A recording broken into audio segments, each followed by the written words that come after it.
SNX Marathi, Siddheshwar news express, सत्यासाठी SNX सोबत। धुळखेड तालुका इंडी, जिल्हा विजापूर येथील परिसरात शुक्रवारी दुपारी 4च्या सुमारास झालेल्या भीषण अपघातात दुचाकीस्वार तरुणाचा जागीच मृत्यू झाला।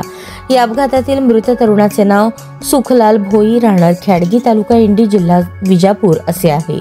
मिळालेल्या माहितीनुसार सुखलाल भोई हा आपल्या दुचाकीवरून लग्न कार्यासाठी सोलापूरकडे जात असताना धुळखेड जवळ समोर येणाऱ्या स्कॉर्पिओ गाडीने जोरदार धडक दिली। या धडकेत सुखलाल याला गंभीर दुखापत झाली आणि तो जागीच ठार झाला।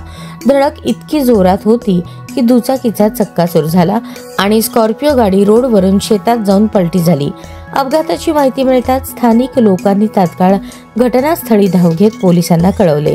पोलिसांनी घटनास्थळी येऊन पंचनामा करून मृतदेह शवविच्छेदनासाठी शासकीय रुग्णालयात पाठवला। या प्रकरणी स्कॉर्पिओ चालकाविरुद्ध गुन्हा दाखल करण्याची प्रक्रिया सुरू आहे। पोलीस अधिक तपास करत आहेत। या दुर्दैवी अपघातामुळे धुळखेड परिसरात हळहळ व्यक्त केली जात आहे।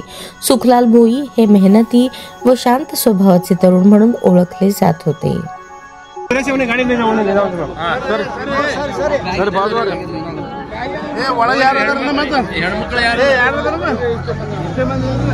ನೀವು ದವಾಖಾನೆ ಹೋರಿ ಗಾಡಿ ಬರ್ತದ ನೀವು ದವಾಖಾನೆ ಹೋರಿ।